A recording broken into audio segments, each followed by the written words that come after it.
Welcome everyone to Already Cancelled. I am Peter, that is Connor, and we are going to talk about Star Trek The Next Generation, Season 5, Episode 4. It's called Silicon Avatar. So full spoilers for the episode, as always.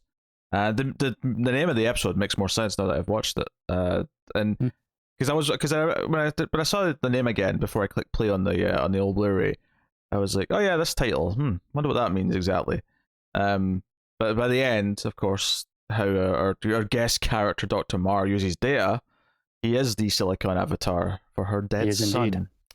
So, yeah, we said last time when we read the next time on that we didn't remember what the crystalloid entity was, or the crystalline entity. Crystalline. I actually went back and just read a summary of data lore, just to refresh my memory on some of the finer details.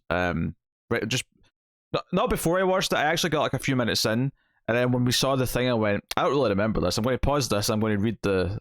That was pretty smart. The wiki entry. I didn't remember it at first, but it was coming back to me as the episode went on. I was glad I did though, because there was some details that it kind of brought up later that I was glad that I'd refreshed my memory on. For example, Data having the memory of everyone at the colony that was destroyed on his home planet.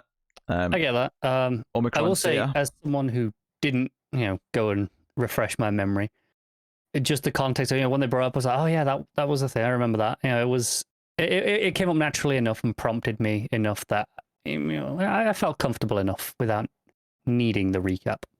I just wanted to know. I like having these things a bit more set in my brain, especially because I do appreciate that they've brought something back from mid-season 1. Like I think that is kind of nice that 5 seasons in, and it's actually something that a lot of shows, especially network style shows, all this was syndicated, but it's same ballpark. When you're getting close to that 100 episodes, which this is about there, but it may actually be over because they had longer seasons. This is over it, yeah. It is over, but it's not much over it. It's not much over it. We're in the late 50s, or sorry, we're in the late 10s, early 110s. If that makes sense. You know what I mean? We're not. Yes, I understood. Right. But the point being is that you tend to get a little bit of we're going to reference the start of the show again. We're going to call back to the beginning. You do it at the end of a show, but you also do it around episode 100. And I don't really remember. I don't think they ever really made a big deal. Maybe episode 100 did feel like a big deal, and we just kind of weren't aware that it was episode 100. But yeah, go really check. Go check when Next Gen's episode 100 was, because season 2 was shorter, so it's not even an easy bit of math. It'll be a bit later than it should have been. I think it was the first episode of season 5, Redemption 2. Oh, really? Okay, I see. Yeah. Interesting. Okay, because otherwise it would have been towards the end of season 4, but because season 2 was 4 episodes shorter, it got bumped slightly. Yeah. So anyway, so this harkens back to a very early episode and kind of brings. I mean, that was one of the more prominent episodes in season 1 because it was actually doing some big mythology stuff. It was doing big stuff for Data. It was introducing things that were going to come back, and I really just mean lore, because lore did come back and has come back and probably will come back. But just the idea of Data's origins has been referenced off and on. But this took the backstory of the colony and the fact that it was destroyed by the crystalline entity, and Lore's involvement in that because he was able to communicate with it and kind of direct it a little bit. Bringing that back into a potential emotional story is a very noble concept. And the episode starts with Riker and Data, and I they had me convinced the entire episode was going to be on this planet with them stuck in a cave. I genuinely thought that was the episode. I was a little bit disappointed that it wasn't. And don't get me wrong, that is not to say that it's a bad episode, because I think there was some really good stuff in there. But part of me is just like, oh man, but what if? Because it's a good 10 or 11 minutes. Well, there's something actually kind of surprising, and it's not so much that I'm surprised the character died, because Riker's chatting up this colony girl at the start, and he's like, hey, dinner tonight. He's like, well, I've saved up some chicken curry. You brought a bottle of wine. I know you did, you sly bastard. And he's like, yes. And she's like, I give the best desserts, which this is maybe the most innuendo, and it's not. This has not had no innuendo, because Next Gen has had some innuendo. Roddenberry towards the end of his days was a little bit of a kink, right? But the way she says, "I give the best desserts," and then he goes, dessert, my favorite part of dinner. I'm like, they might as well just have a card come up saying blowjob. They might as well just say it. They might just have a card, just have it up dangling, colourful letters, have it sparkling. Yeah, I mean, I'm trying to think of something witty. It's like, no, it's not that bad, but it is. Yeah, they might as well. But what surprised me is not so much that she died, but it felt like they were setting her up to be the guest star of the episode. And she could have died at the end of the episode. She could have lived at the end of the episode. Either way would have been completely acceptable and expected. But the fact that she died in the very next scene as soon as this attack happens is a kind of a shock early death, even though she was a guest star, was still a little bit shocking, because it was like, oh, I thought she was our character who was going to be, the story, because at that point I thought the story was going to be about Riker, and he's going to, she's going to be in danger, maybe he's going to have to save her or something. And then within, seconds of the crystalline entity attacking, which, I mean, I'm not sure how much they've touched up the effects, if they have at all, for the remaster, but I actually thought it was a pretty fun effect, the way it was just sort of beaming parts of the ground and it was just turning to, wasteland. Yeah, I suspect they did touch up the effects, at least to make it consistent. But possibly, yeah. Who knows? Especially when they came out of the cave later and it is just this barren, dead planet, because the whole point is, this is a colony who are starting life on a planet that's not really been occupied before, but it's got a lot of life. It's it's of course M-class, or at least they've terraformed it. I don't know if they specified, but either way, the whole point is this is a new rich world to start to inhabit, and then this crystalline entity comes along and just kills it dead. Yeah, and I still at this point thought, all right, this is definitely a Riker episode. He leads them all into the caves, and it's like, okay, we can't contact the ship. I'm like, okay, this is Riker dealing with this crisis. And to be fair to the writing of the episode, not only is it surprising and a bit of a subversion that it's not, and it is more of a data episode, and obviously also the guest star, Dr. Marr, that we'll get to, but I think the way Riker's used here, where it feels like it's setting him up to be the main character, and then giving him the person, giving him the tragedy at the start of the episode of someone he cares about dying, is actually used effectively to support the actual plot of the episode as the episode goes on. It's just a solid backbone for when he has certain conversations later, and even his reaction at the very end when Dr. Marr kind of betrays orders and just does what she wants, even though Riker technically agrees with what she's doing. The look in his face and his reaction to her sort of betrayal of command is still very telling. It sort of really represents who Riker is as a person, even if he personally on some level kind of gets why she's doing it. Yeah, it's why I'm not upset. As much as I say, I was a bit disappointed that it wasn't this episode, because I wanted this Riker episode. I thought that'd be a great episode, and I'm sure it would have been. But also, what we got was pretty good, and it's hard to complain. Yeah. So they get out the cave. The Enterprise shows up. There's a couple of neat tricks here at the start of the episode as well to sell us in the time jump, because they get into the cave and they're like, okay, I hope there's enough oxygen, because Crusher's there as well with them in the planet, and they're like, okay, we hope there's enough oxygen, blah blah blah. Some people are injured, and we go to the Enterprise and they don't know what's going on. They just know that they've lost contact. It's very aliens. We've lost contact with LV-246. 426 rather, sorry, 426. Don't want anyone doubt my alien cred. Oh, look at that. What can I say? I blame Alien Day in a way, because I revert it to the British way of writing the date. Correct way. Although, no, that's not the correct way. I'm on Team Asia. Asia do it the right way. They do it the best way. They do year, month, day. That is the better way of doing it. Everyone else is wrong, including us. Here's the thing. I can accept year, month, day. It is exactly as logical as our system of day, month, year, and that it descends in an order, right? It's high to low or low to high. Because to me, what you do is you start with the biggest one, and it's like a failing system. You have a folder, right? No, I get that, and then I would say the argument to use our system as opposed to theirs, although, like I say, I understand that system more than the American one by a long shot. Ours, the thing that you use the most and the one that changes the most is the day, the current day, not the year. It changes once a year. You don't refer to it as often. So the one that you're changing the most makes sense to be first. No, because the way that it's not everywhere in China, Asia to be specific. It's a few of the particular countries, China and Japan, I think, and a few others. But alphabetical. It works alphabetically, and it's still in order, and that is the best thing about it. I love it. It's the best option. What do you mean it works alphabetically? If you put those numbers into, if you've got say computer files, and you've got year, month, day, and you sort them by alphabetical, they'll still be in order, the correct order. Oh, okay, yeah, I'm with you. It works.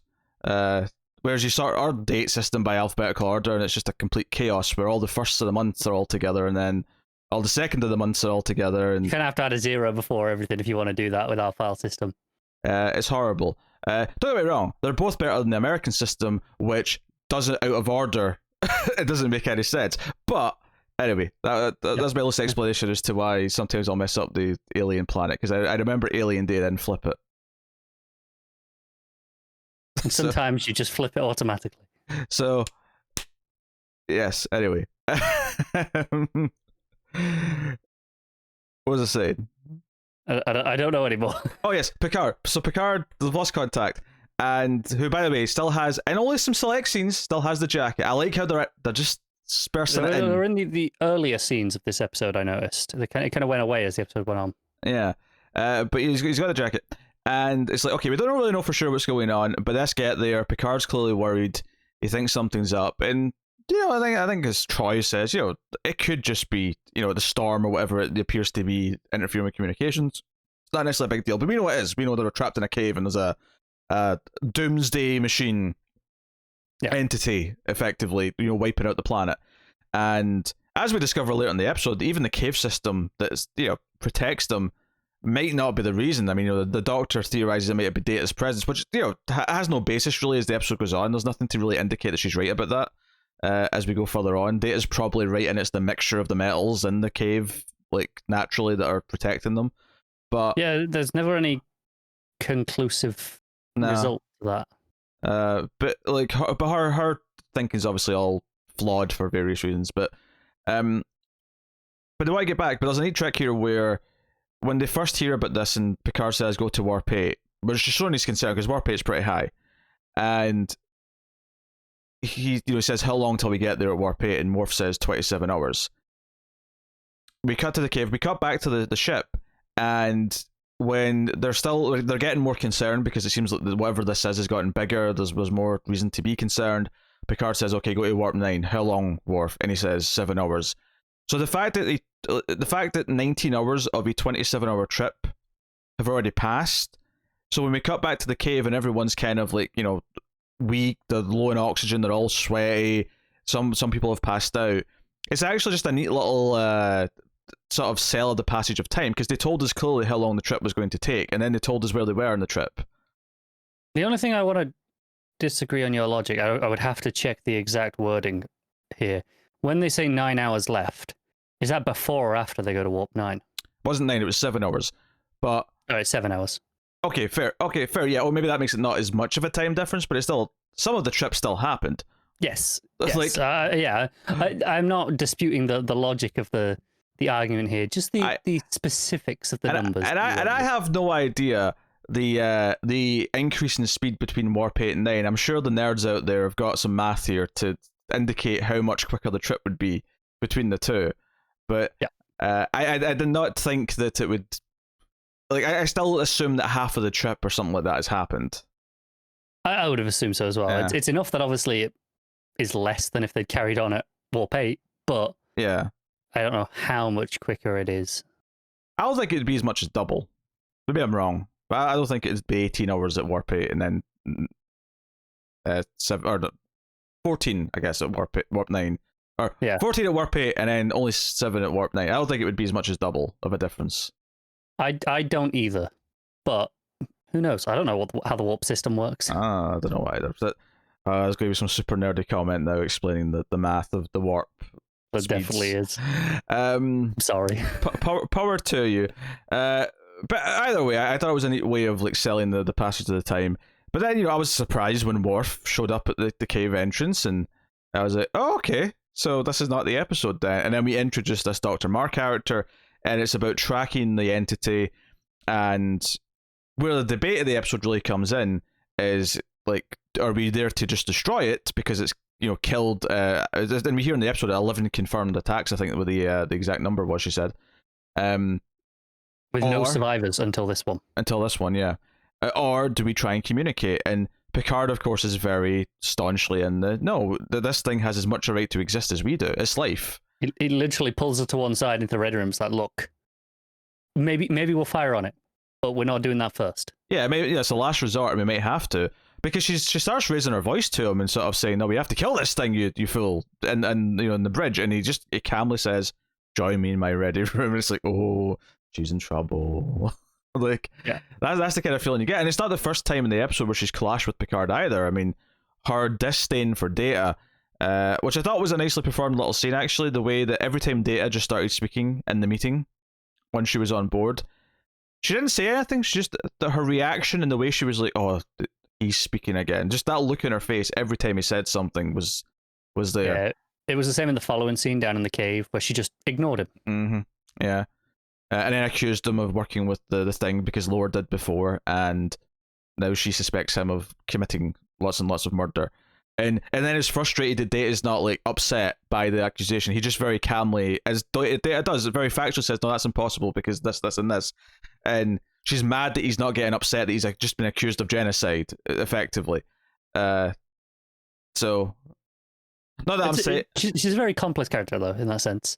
Yeah, I mean, obviously she's driven by a lot of things. We find out her son was on Data's homeworld, and we find out that she actually later in the episode wants to talk. She wants to hear her son's voice, which Data has, and Data has some of his memories and all of his journal and diary entries and things like that. So she wants to hear something that he said, and he passes that on. And I think the art of this episode is that Data gives her this really good closure where he confirms that he never was angry at her, that her son was never spiteful for her leaving to go be like her, a scientist, but she cared about her career. She wanted to go and forge new ground and all the rest of it. And he never hated for that. He was proud of her. He loved her. And it's this sort of emotional scene where she breaks down, hearing this in her son's voice, because Data can do the Terminator thing where he does the voice.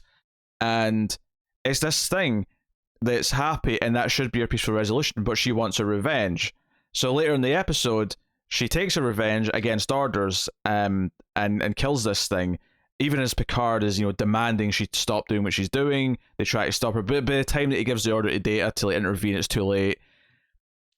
We get this brutal final scene where, again, Data, without emotion, very calmly and almost coldly, but it's not really cold because he doesn't mean it to be cold. He just gives her the facts where she's like convinced, because at this point in the episode she's become so delusional, she's referring to Data as if it's her son she's talking to. She keeps touching him in the face, and she's like, "You're my boy," and things, and says, "Tell me, how happy he is right now, or how happy he would be," or something to that effect. And Data goes, "None of his writings indicate that he would be happy about this. You believe you did this for him, but you really did this for you. All points indicate that he would be upset right now because you have betrayed who you are." I'm mixing the words a little bit. That's effectively the sentiment. And just the look in her face, and then it just goes to credits. It's like, you got revenge, and you've kind of discovered what that really means. I think the final bit before he goes silent is he says, "I can't help you." Yeah. I think that was quite a strong moment to end on. No, it's a wonderful final scene. Because I do think there's a point of the episode where the character's so overbearing on the episode where I wasn't always in love with every single one of her scenes. I thought some of her early stuff was really good, the way she was reacting to Data, but then by this time we get the second or third scene where she's kind of being spiteful about Data, it's like, I'm maybe a bit sick of this now. But then you get the scene where Data has the idea to let's scan the gamma radiation or whatever, and she's like, I don't see what good that would do. And then immediately there's results, and she has to turn around and just sort of accept the information. And I thought the way that was played, where she doesn't she puts on a brave face and just sort of storms through it and doesn't really give in to the idea that she's just been shown up. Yeah, she's very much a scientist in this regard, where once she's faced with the evidence of, no, this is correct, she might not like the results, she might not like how it came about thanks to Data, but she's going to use it anyway.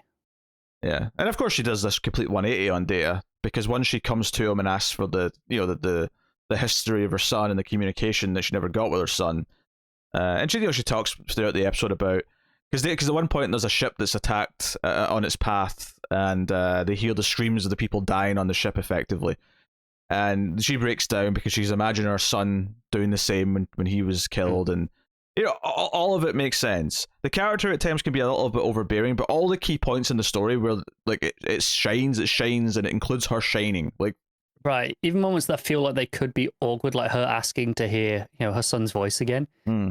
It's a pretty, I don't want to say normal request because it's not something you do, but understandable, right? Like, it doesn't seem like this is a weird, like, oh wait, no, there's access here to hear, this thing that I've never heard before. This particular journal entry in her son's voice. It's an unusual request, but not a completely ridiculous one.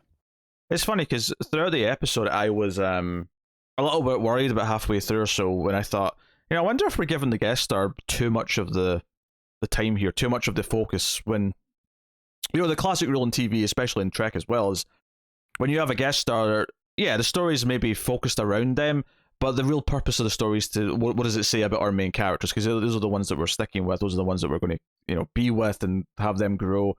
And in this case, it'll be about how does it affect Data. Although it neatly ricochets to Riker and Picard in this episode. Because Riker actually says to Picard, "Can I speak freely? She may have a point. Like maybe we should stop this. It's killed thousands of people, literally thousands of people, and we should maybe just stop it before it has a chance to do any more." And Picard kind of points out that maybe he is feeling a personal reason for this, and Riker does fire back with, "Look, to be fair, I'm not like just some new ensign. I'm not a cadet. I've lost people before. I'm thinking about this fairly logically. As much as there maybe is some personal reason there as well to back it up, he is thinking about this on a pure numbers basis. Where if the time we spend trying to communicate leads to more death, I don't think I'm willing to live with those deaths that happen in between." It's a fair perspective that he's putting across here. Like I say, I believe him that he is not entirely driven by emotion in the same way that the Doctor is.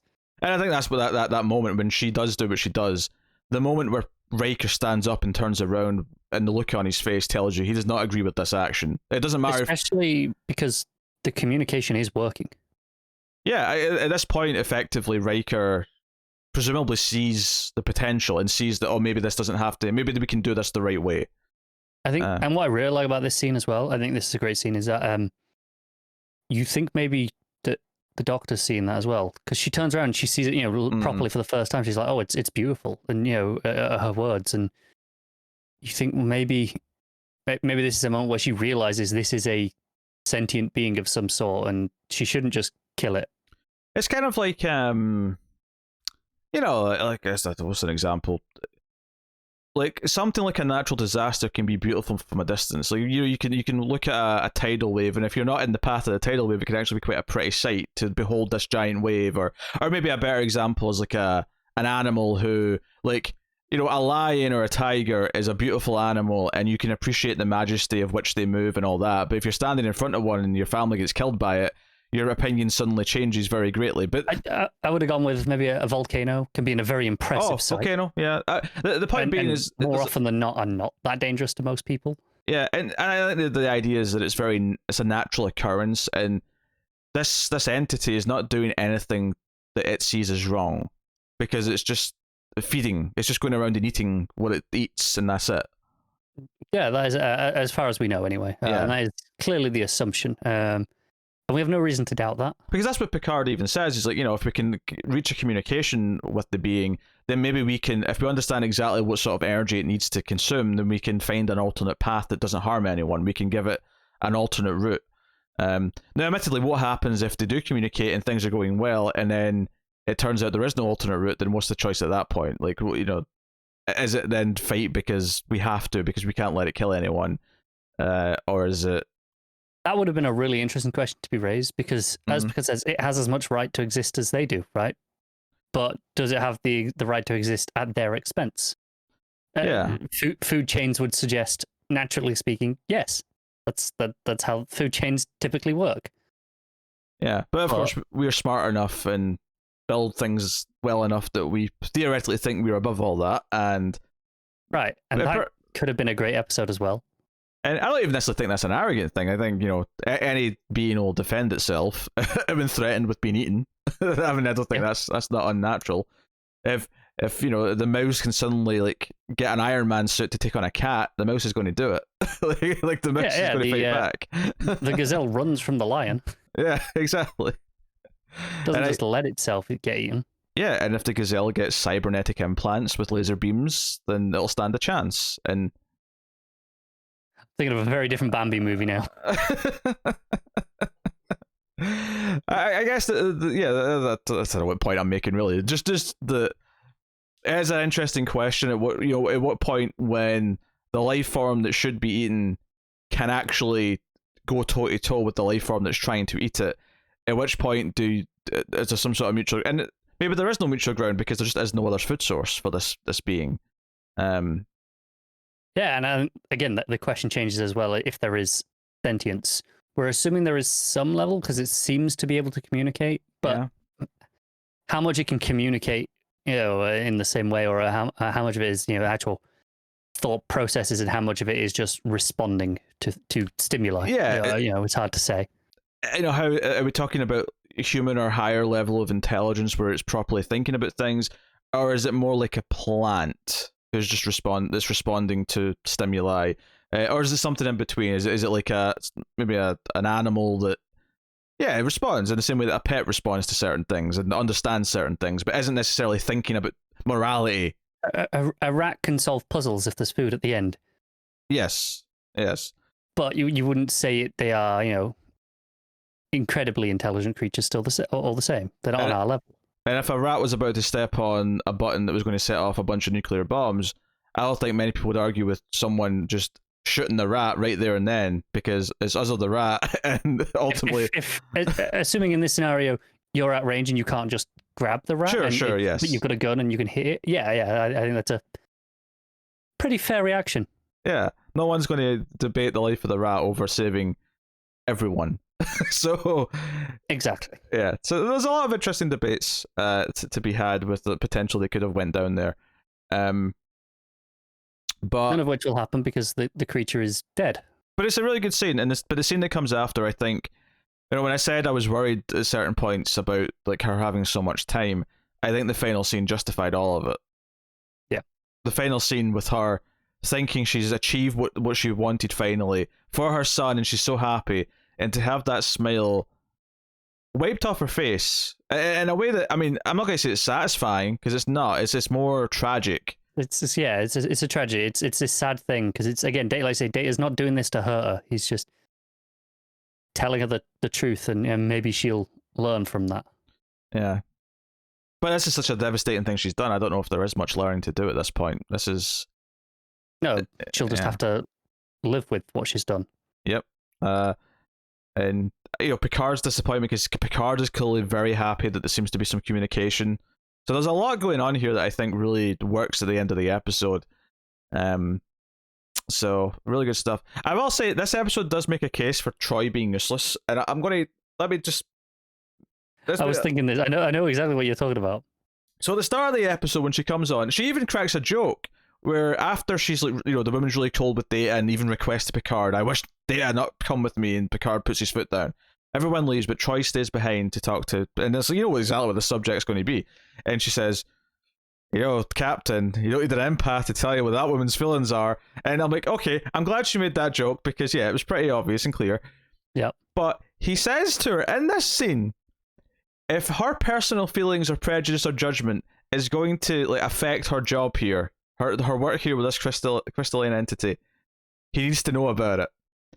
And at the end of the episode, it's not until she's already flipped the kill switch where Troy stands up and goes, "There's something very wrong, Captain." I'm like, your whole job this episode was to get in front of her doing something that was going to jeopardize everything. Yeah. She had one job. Like, before she flips the switch, because obviously they're trying different things, like pulses at certain amounts, and then her thing is, well, let's try a continuous pulse. Yes. And the rest of the crew just think, okay, this is, more communication, see how it'll react to this one. But there's no way she's making this choice as an attempt at communication. She's already theorized what it'll do. She knows that continuous pulse is going to overload it, essentially, and whatever. But shouldn't Troy be picking up on these? Well, that's the thing. She is. See, as soon as the scene starts, when they're in the back, you can look at her face. The acting's there. Like, Troy is got this very serious face, like something's wrong. Like, almost throughout the entire scene. She's sensing something, but it's not until it's too late that she finally stands up and says, "Captain, there's something very wrong." And this is already at the point when, you know, the entity's starting to pulse as if, you know, it's getting the shakes. It's basically like a rage zombie from or no, jitters from Smallville. The crystalline entity starting to jitter. It is, yeah. Right? Yeah. That's what it's doing. And it's not until that already starts where Troy finally stands up and says, "There's something very wrong, Captain." I'm like, oh, good. Thanks for that. Thanks. Great observational skills there. Jesus. Oh, God. This is like, I don't know. I don't want to belittle any real life tragedies by saying, like, giving an example, but I'm imagining, like, you know, some missiles heading towards somewhere, and it's after the mushroom cloud where someone at the radar tower goes, "Oh, there was something coming in there. I don't know if anyone. Hopefully it was done. Hopefully it was done." Like I saw, Troy had one job, and she was. It's not even just that we expect of her by default. Picard gives her this one job directly. It's true. Oh, she is useless. I mean, this episode might have been a great example of how useful she is. If she had like stopped it, like before she like does the thing where she's like, "Oh, let's try continuous pulse." If she stood up then and says, "No way, there's something not right. Her intentions are insincere or something, or there's malicious intent in her intent, whatever." Like, if she stood up and said something, then even if she just activated it anyway, yes, and it was too late to stop her. But once the idea was there, she reacted. Yeah, and it still didn't save the day, but she tried. Yeah, that would be better. Do you know what this was? This was in the director's cut of RoboCop, when Ed 209 shoots a guy with like 100 rounds of ammunition, and he's basically a puddle. And then the guy's left there just goes, "Can we get a medic?" Like, he's a puddle. He's going to be clean with a sponge, right? The time for a medic has passed. Yes. So... yes, I left that till the end because I didn't want to sully the good, personal and moral and all the other conversations we can have about the character and her vendetta and what the episode says about revenge and all that. I didn't want to sully all that with me just taking the piss out of Troy, but that was there to happen. Yeah, she is just a bit useless. Revenge is a better thing, and this episode's a very good job of showing that. And so very, very, very good. It's a very, very, very good episode. Yeah. So, and it has some swerves. I really didn't expect the woman to die at the start, even though she was just a guest star, and I would have expected it later on to, like, make the story go bigger. The fact that it happened in the first minute was actually quite impressive. Quite a few swerves in that respect. You don't expect her to die. You expect it all to then be in the cave. Yeah. I'd say at the end, you probably expect in that scene the Doctor to make the right choice and not go for revenge, because that's the traditional story. Yeah, the last 5 minutes are an example of why Next Gen is kind of ahead of its time and is basically got a pair of balls on it to do things that aren't conventional. We've applauded it for not doing the conventional TV thing before, but this was another good example of it. So, there you go. That is the Silicon Avatar episode of Next Gen. So, next up, the episode's called Disaster. Okay, could be anything. There's a description in IMDb. Collision with a quantum filament leaves Troy in charge of No. Leaves Troy in charge of a damaged and endangered Enterprise with emergency bulkheads cutting off sections of the ship. Now, I know your reaction there, but I will say that the episode's average rating is higher than this episode. So I would not get too pessimistic. So we've just spent 3 or 4 minutes saying Troy is useless, and the next episode is Troy's in charge. Maybe this will make the case. This is going to be the one that says, no, here's what she can do. Here's her shining moment, and I want her to have it. I really do. I don't like making fun of Troy. I really don't. I want her to feel useful and feel like she accomplishes something in the show. So maybe I'm 5 hopeful. seasons in, we're finally ready for that moment. I hope so. I really hope so. Really hope so. So that's what's coming next time. So let us know what you thought of this episode of Star Trek Next Generation in the comments below. Like and subscribe. That does help us out a lot. It's the way YouTube deems success, and it will help promote us out to more viewers, so please do hit those buttons. You can support us financially over at patreon.com/MailFuzzTV for as little as $1 per month and get some bonuses for your trouble. But otherwise, that is us. So thank you once again for watching or listening. We always appreciate it. Keep watching Star Trek. And any minute now, Troy's going to stand up and say, "Where's Wesley Crusher? When did he leave the show?"